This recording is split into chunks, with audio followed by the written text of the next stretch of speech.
Hi, everyone. I hope you're doing as well as can be expected these days. I just wanted to send out a little message and video to offer some thoughts and hopefully a little comfort and inspiration as we deal with the new holiday season.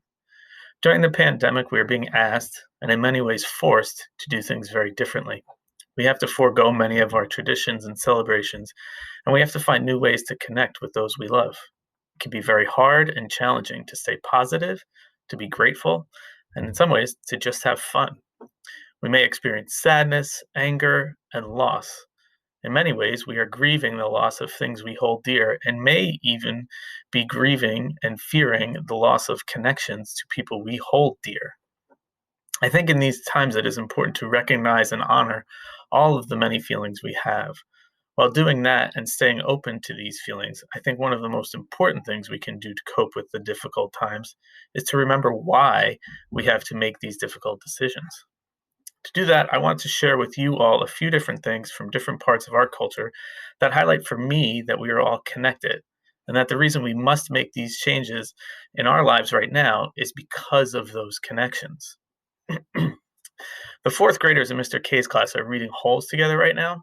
As I said to them, one of the things I love about that book is how it reminds me of all the ways we are connected to other people, ways we could barely imagine or sometimes even comprehend. So, as we feel all of these mixed feelings heading into the holiday season, I encourage you to think about our interconnectedness to others and our world. I think making these changes is our way of recognizing our connectedness and doing whatever we can for other people. It is, in fact, a selfless act, maybe even a heroic act, in that we are sacrificing so much of what brings us joy so that others can be safe and healthy.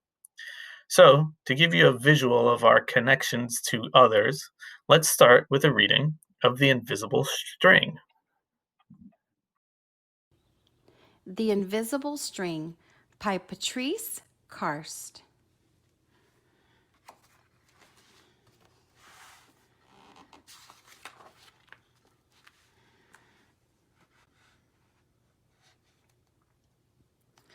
Liza and Jeremy, the twins, were asleep one calm and quiet night.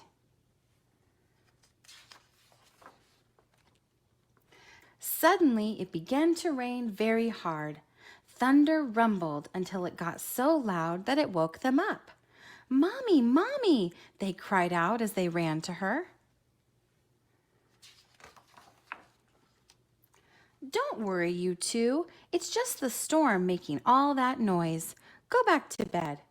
"We want to stay close to you," said Jeremy. "We're scared." Mom said, "You know we're always together, no matter what." "But how can we be together when you're out here and we're in bed?" said Liza. Mom held something right in front of them and said, "This is how." Rubbing their sleepy eyes, the twins came closer to see what Mom was holding.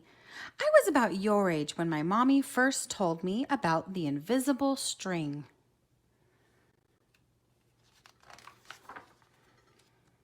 "I don't see a string," said Jeremy.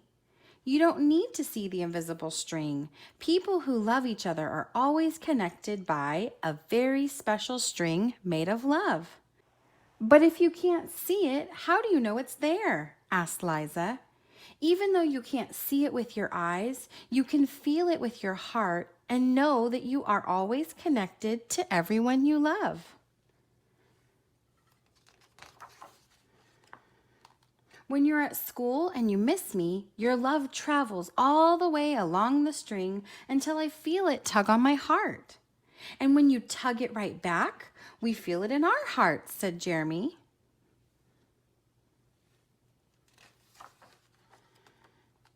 "Does Jasper the cat have an invisible string?" Liza asked. "She sure does," said Mom. "And best friends like me and Lucy?" asked Liza. "Best friends too." "How far can the string reach?" "Anywhere and everywhere," Mom said.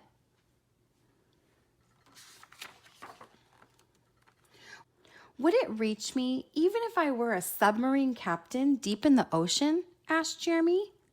"Yes," Mom said, "even there."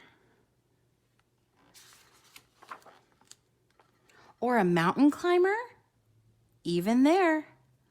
A dancer in France? Even there. A jungle explorer? Even there. How about an astronaut out in space? Yes, even there. Then Jeremy quietly asked, "Can my string reach all the way to Uncle Brian in heaven?" Yes, even there.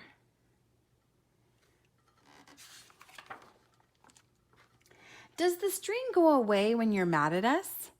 Never, said Mom. Love is stronger than anger, and as long as love is in your heart, the string will always be there.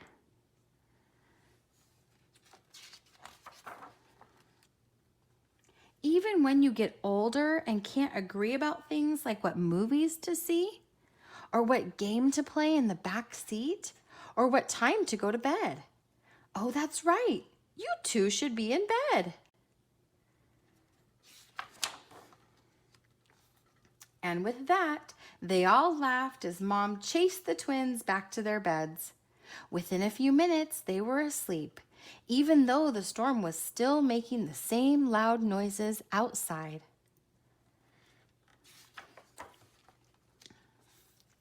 As they slept, they started dreaming of all the invisible strings they have, and all the strings their friends have, and their friends have, and their friends have, until everyone in the world was connected by invisible strings.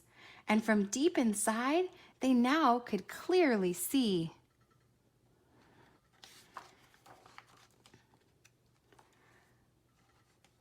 No one is ever alone.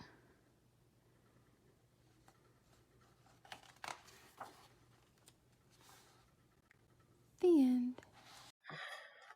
So that's the message of the invisible string. It's telling us that we are connected to the ones we love, and in the end, to everyone else around the world.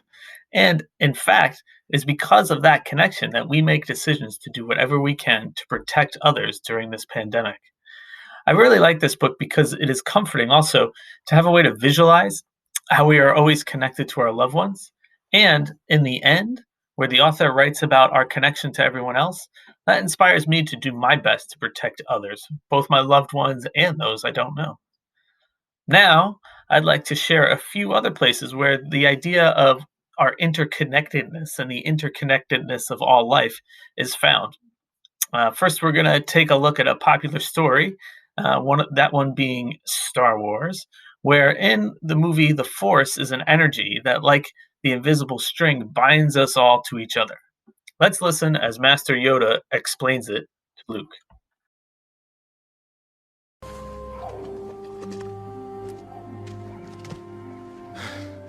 I can't. It's too big. Size matters not. Look at me. Judge me by my size, do you? And where you should not. For my ally is the Force. And a powerful ally it is. Life creates it. Makes it grow. Its energy surrounds us. And binds us. Luminous beings are we, not this crude matter. You must feel the Force around you. Here, between you, me, the tree, the rock, everywhere.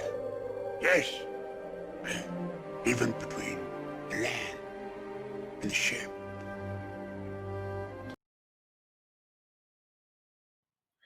So there we see a little bit of how one of our really most popular stories in our culture uh, talks to us about the interconnectedness of all people through the Force. But let's look at science. There's actually science around this as well. Astrophysicist Neil deGrasse Tyson echoes Yoda, explaining how we are all made of the material of stars and thus connected to the universe and each other by our very makeup.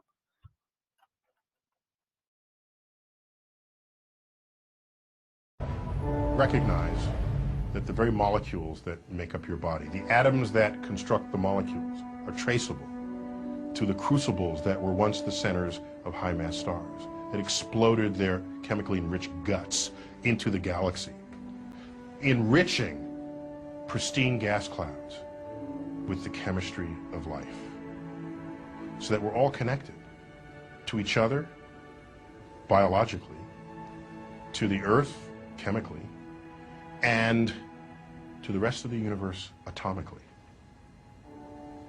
That's kind of cool. That makes me smile. And I actually feel quite large at the end of that. It's not that we are better than the universe, we're part of the universe. We're in the universe, and the universe is in us. So yoga practice echoes this idea too from Neil deGrasse Tyson, that what is in the universe is in us and in everybody else. And in yoga, when we say namaste, we recognize all of those things that are in us that are also in other people, and we honor those things as well. Let's take a quick look here. Namaste. My soul honors your soul. I honor the place in you where the entire universe resides.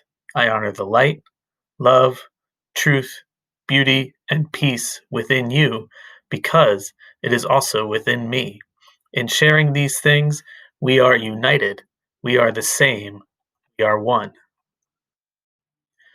So, there again, in yoga practice, we see another tradition that talks about the interconnectedness of us all and how we're all together and united. And in this month of November, which is Native American Heritage Month, let us also recognize the Native traditions and cultures that have recognized our interconnectedness with the land, the universe, and each other for millennia.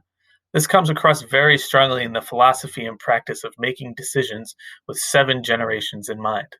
Let's have a listen to a Native Hawaiian as he talks about this idea of 7-generation decision making.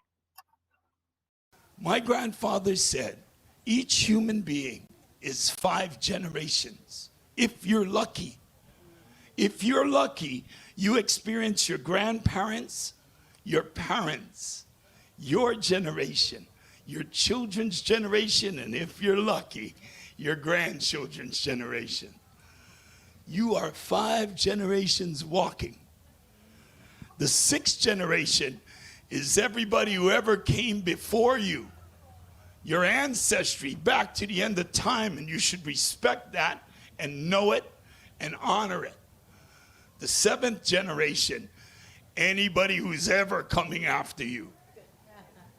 Anybody who's ever coming after you.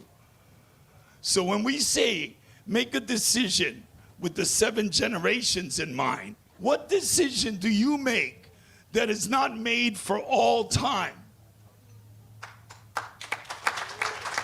So careful as you move through the world. And this should be a lesson for our policymakers and our leadership. No decision they make is not a decision for all time. Yo.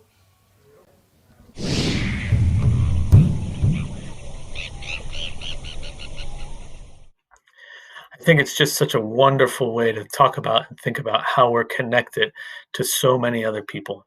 And so, as we make some hard decisions this holiday season, let us do so with the notion that we make those decisions with respect for all of those who came before us, and we make those decisions thinking about all of those who are yet to come. We do not have to pretend to be happy about it. In fact, let us be sad for the traditions we do not get to take part in. Let us be angry at not being able to see and connect with our loved ones in the same way. And while we grieve and are sad and angry, let us remember why we do these things and the countless number of people we do them for. Remember that we choose to stay apart physically precisely because we know we are all connected to one another.